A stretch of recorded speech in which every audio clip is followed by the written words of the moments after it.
歡迎收看北京不靜音，我是北京。面對真相和良知，我選擇不靜音，希望你們也和我一樣。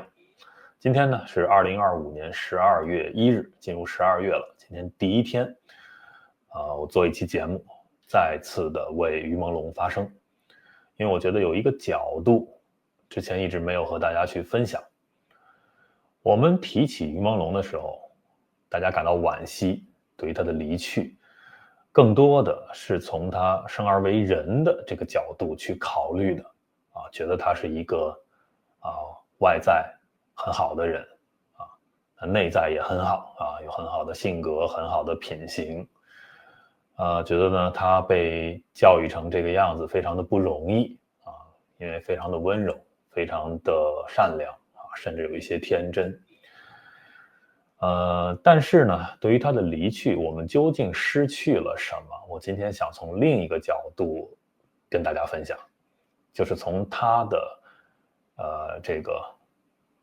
這一層身份他是什麼人呢？很多中國人会說那他是一個明星他是一個藝人，他是一個演員，他是一個歌手。我覺得呢，中國人對像他這樣的人的這種用的詞彙是有一定問題的。我原來做過一期節目給大家講，在古代中國管這樣的人叫戲子，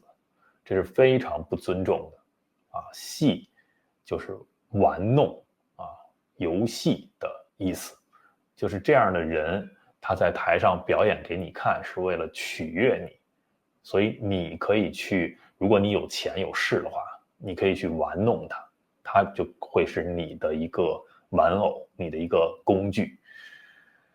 這是古代中國對這樣的人的一個定義，實際上他們的社會地位是很低的。那進入到現代中國現在不再管這些人叫戏子了，至少公開層面不這麼叫但是像什麼藝人呀、明星這樣的措辭都會給人一種他們是被包裝出來的，是虛假的，只是一個人設。那實際上這些人是什麼樣的人呢？我更願意管他們叫藝術家。說到這個詞，很多中國人聽起來就會覺得很刺耳了。他們認為藝術家是那種得到官方認可的或者歲數很大了中國講大家就是他已經成了某種領域的這個高端的學者或者專家他才可以用這个藝術家這個詞他需要有一定的這個國際上的認可取得了很多的成績。但是我覺得藝術家這個詞呢，實際上是中國人理解的並不到位。我們換一個詞首先當他們登台表演演唱或者去演一個話劇或者演一個電影，那他實際上是在表演，對吧？那這個是非常講究專業度的那麼你可以認為他們是一種表演藝術家，這個沒問題，對吧？但我們知道他們很多人你比如說作家、導演什麼編曲者或者這個設計師或者這個舞台的道具師等等，這些人他實際上都是一種創作者。所以我們可以認為，換一個詞叫文化創作者實際上他們在源源不斷的創作文化出來。那這個文化創作者呢，某種程度上當他們具有了這個國際的知名度那他也就變成了一種你這個民族或者你這个國家的一種文化代表者。那我相信在于朦朧這個事情裡，全球這麼多的他的觀眾是吧？有些人是喜歡看他演的這些電視劇的，那他在他們心中就是中華文化的某種代表者。所以這就要說到我們今天的這個主題，就是藝術家或者你可以理解成文化創作者我就用藝術家這個詞了。藝術家實際上是一個國家最頂級的軟實力。什麼叫軟實力那相對應的有硬實力，對吧？硬實力是你這一個國家實際上你可以去建造出來的啊。你比如说你的这些基建水平啊，你的軍隊的水平啊，你的这個城市的建設等等，這些東西都是硬實力啊。你的經濟貿易的這個，比如港口的吞吐量啊等等，這些都是硬實力。但是軟實力是你這個國家或者你這個政府、這個政黨靠宣傳、靠建設、靠用錢是堆不出來的，建設不出來的。什麼是軟實力？我們換一種說法，就是你所表現出來的樣子，別的人想要學習你，或者說很羨慕你、很喜歡你這個樣子，他想要變成你，這就是軟實力。舉個例子啊，美國的軟實力啊，什麼好萊塢啊，還有他們現在的一些流行文化，對吧？全世界有很多人、很多的孩子都很喜歡，他會去學。日本的軟實力啊，你比如說他的這些動漫的這些作品啊，這些文化元素以及裹挟在其中的他的傳統文化和他的一些飲食文化都在輸出全球，這就是他的軟實力。那韓國近些年啊，我們也看到了它的軟實力是什麼樣子，對吧？法國都有。那這些軟實力實際上就是靠一個一個的這些文化創作者創作出來的啊，一個動漫家是吧？啊，一個我們就舉一個例子吧，我們拿這個權志龍來舉例啊。前兩天這個香港這個媽媽頒獎禮上，對吧？啊，我給大家看這張圖吧，我們一點點聊啊。看啊，這個是權志龍在媽媽這個頒獎典禮上的造型。他之前的頭髮不是這個顏色啊，之前是偏粉紅的一種顏色。那麼他現在特地的為香港這個染成了黑色，是吧？那麼他在舞台上表演的歌曲啊，比如說《Drama》這首歌，他自己作詞作曲寫的。這首歌裡呢有一句歌詞啊，就是 burn burn this love， 它用的是這個燃燒啊，燃燒 burn 這個詞。那麼當然了，為了避免刺激香港的觀眾嘛，所以他在唱這句的時候呢，這個 burn burn 他是不唱的啊，頭撇過去的，這都是一些細節。你再比如說，他還在舞台上唱了他的另一首很有名的歌曲啊，《無題》。那麼在很短的時間內，他重新的進行了編曲啊，讓這首歌充滿了一種哀悼的情緒啊，這都是他在做的。那麼我們實際上看到他的作為一個國際巨星啊，他也是一種文化創作者啊，他創作出來的這些歌曲以及這些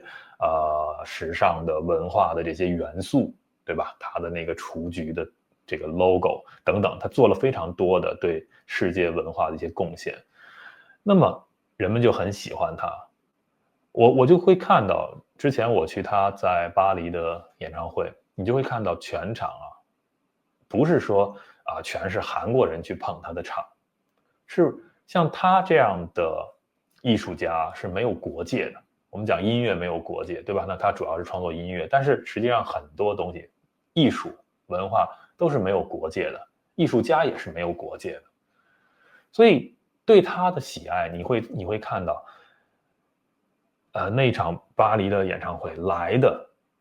什麼國家、什麼膚色、什麼語言的人都有。那他的這些粉絲來自全球各地，而且都會唱他的歌。有些歌是韓語歌，然後這些粉絲就會去學韓語。實際上你看到這就是一種文化輸出啊，或者說你可以認為這是一種文化認同，就是因為我對你的喜愛，所以我想變成你啊，無論是你的着裝、你的語言、你的歌曲、你的藝術表現力，我都想學你。這種為什麼可以上升到是一個國家的，我說最頂級的軟實力呢？是因為你不需要去用硬實力去像古代帝國擴張一樣的去征服別人啊，我用武力去征服你，逼迫你認同我，學習我的文化，學習我的習俗，跟隨我的信仰，這是古代的做法。但現代的做法，你不可以用戰爭去擴張你的帝國嘛。所以你的軟實力是用這種潤物細無聲的方式，讓你的文化在全球開枝散葉、開花結果，然後人們願意去，在這個超越語言的語言上，比如說音樂呀、影像的表現力啊，這些都是超越語言的語言。在這些語言上認同了之後，有的人会次要的再去學習一下你實際上說的啊，比如說韓語啊、日語啊、漢語啊，对吧？等等。所以，那麼這些文化的傳播，你就要看到中間作為你比如像權志龍這樣的藝術家，他的作用就非常的大。你必須要靠這樣的頂級的藝術家去傳播。那當然了，這裡面有一個非常重要的因素，很多中國人是不懂的，尤其中共这個政府也是不懂的。他們当然知道這些藝術家啊，或者他們用的詞啊，什麼明星啊、藝人什麼，他們當然認為他們是有影響力的。但是呢，中共的做法是把這些有影響力的一些中国的電影人啊、歌手啊，甚至一些網紅啊，他們都要控制起來，讓你說和中共一樣的敘事，讓你在各種的政治事件上去表態、站立場啊，要和中共保持一致。你這種控制和這種宣傳的方法是沒有辦法建立起你的軟實力的。因為什麼呢？因為人們對一個藝術家的喜愛，首先在於他的真誠，他為人的真誠和他作品表達出來的真誠。如果他的作品裡面或者他平时的表達是不自由的，是你逼迫他說，那他就不真誠，那全球的这些粉絲就不會那麼的喜愛他。因為他知道，你比如像中國的什麼成龍啊、李連杰呀，就這些也是享譽全世界的明星啊，但是為什麼他們的影響力越來越小了？因為他跟中國共產黨了，人們不相信你說的話，因為你背後有一個中國共產黨，你是不自由的，你所表達出來那個價值觀不是普世的了，是跟着黨走的，不是普世的，你就無法傳播的那麼遠。所以軟實力，你要首先給予這些藝術家尊重，和給予他們完全創作的自由啊，像韓國、像日本、像美國、像歐洲。那麼當然了，另外一方面，國與國之間，你能不能尊重別的國家的藝術家，也是非常重要的一個指標。因為如果你這個國家是開放的、包容的，你歡迎其他國家的藝術家來你這個國家表演、展示他的藝術啊，無論是一個舞台劇，還是一部電影，還是一場演唱會，你給予別的國家的藝術家尊重，表達了一個什麼信號呢？在國際社會上，就是說你這個國家是文明的。但如果你不尊重別的國家的藝術家，羞辱他們，或者把這種藝術文化的交流事件上升到政治層面上，也要去逼這些別的国家的藝人去表態，那就表示了你不是一個文明的国家。這種傷害對你這個國家的軟實力的傷害，可能是需要很久都無法彌補回來的。比如最近在中國，我們之前已經講過了濱崎步那個事情，对吧？在上海的演唱會馬上就要開了，臨時就被迫的取消了。原因是什麼呢？其實大家都知道，就是中日最近的一個緊張，然後中國這邊就上綱上線的去欺負這些普通的藝術家。但是你看看濱崎步是怎麼做的，給大家看2張照片，空无一人的场馆，14000多名观众都不被允许来到这个现场，等于是被迫取消了。但是你看，一个有国际影响力的艺术家滨崎步，面对着空空的场馆，坚持着把这场演唱会从头到尾唱完，一絲不苟的表演完。這是一場非常令人動容的，你可以認為這是一個行為藝術了。這種影響力會讓全世界的人看到，哦，日本的藝術家是這樣的品行，會更加喜歡日本的文化。相反，會透過這個事件了解到，這是發生在中國上海的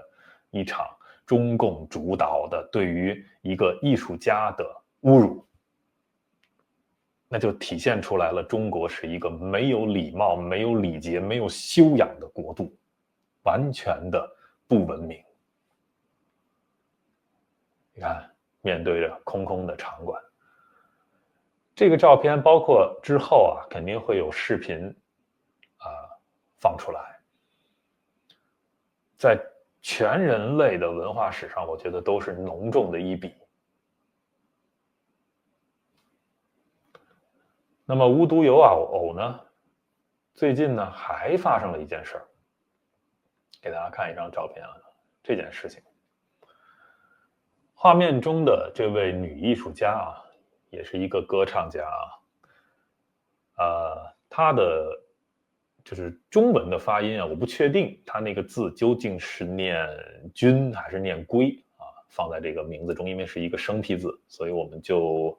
念她的日文名吧，就是 Maki Otsuki。這位 Maki Otsuki 呢，她是演唱日本著名的動漫《海賊王》的片尾曲然後為人所熟知的。那麼這次也是邀請來應該好像也是在上海這麼一場活動那麼他是壓軸出場，要唱歌和現場的觀眾去互動。結果唱到一半，突然這個場館內的燈就全熄滅了，聲音也沒有了，他就等於是被人把電給斷了，然後就有工作人員上台把他請下去了，就歌都沒唱完，硬生生的這個活動就被終止了。你看他的表情多麼的驚訝，現在這個已經變成了網絡上的一個梗有人做了這樣的圖我們可以看得更清楚一點。非常的驚訝，我來到了一個什麼樣的國家？這是一個什麼樣的行為？它不是一個意外突然停電，不是，就是官方的這種意識形態的介入，然後對這樣的藝術家進行的一種羞辱。所以你看，中國是一個什麼樣的國家？對別國的藝術家沒有任何的尊重，他們根本就不理解就我在標題裡講的，藝術家是一個國家的最頂級的軟實力。你不只要尊重自己國家的藝術家，你也要尊重別的國家的藝術家。只有在這種非常友好的、自由的交流的這種國際環境下，你才能夠一點一滴的把你這個國家的這種形象在世人面前建立起來，你才能把所謂的這個中華文化幾千年的裡面的精華的東西，用現代的藝術表現形式傳播到，就通過你自己本國的藝術家以及喜愛你文化的一些國際上的藝術家，他也會在自己的，如果交流的很好，他也會在自己的作品裡加入你的一些元素這就是交流和再次的創新嘛。結果這一切都被中共這個神經病的政權生生的就切斷掉了。所以現在流傳出來的是這樣的藝術作品就畫面中大家所看的，對吧？你用這樣的作品就是對中國的軟實力的一個巨大的傷害，國際形象的巨大的傷害。當然了，這根本就不奇怪，因為我們怎麼能夠要求中共去尊重別的国家的藝術家呢？他对自己国家的藝術家都不尊重啊。舉個例子給大家看看啊，這是中國的人民出版社最近出版了一套新書，誰的書呢？習近平的書。習近平作为一個文化水平這麼低的人，就由於他是中國的一把手領導，所以他出的書在中國比誰都多。他的書擺在書店最正中間的位置，其他的這些文學家、這些藝術家的書都不能跟他擺在一起。他的銷量最好，他的版稅最好、最高。這樣的行為，你對於我這樣一個文字工作者來說，我覺得是奇恥大辱。不是說我掙的錢、我掙的版稅沒有他多，所以是一種恥辱，不是，而是我認為你這樣的水平，霸佔這樣的位置，你是對中國所有的文字創作者的一種侮辱。出一本2本還不夠啊，出了無數的書啊，也不是自己寫的，裡面的內容全是垃圾，全是狗屎，而且瓶裝書、精裝書沒完沒了出，畫面中大家看到的還出這種線裝書，這是中國古代的一種這個書籍的一種形式啊，線裝書有什麼必要呢？对吧？你這種書，你看下面的標價啊，要賣7920元人民幣，就這麼一套書，誰買呢？誰會買你這樣的書呢？花這麼多的錢，那你就是逼着你的共產黨員、你的這些黨政機關，然後去花納稅人的錢，然後去採購這樣的書。這些書採購來了，又浪費紙，又浪費墨去印刷它，然後也沒人看，然後把這些版稅都給到習近平。所以他對於自己本國的藝術家都不尊重，何談尊重別的國家的藝術家呢？好，我們回到於朦朧這個主題啊，給大家看另外一張圖。這是最近的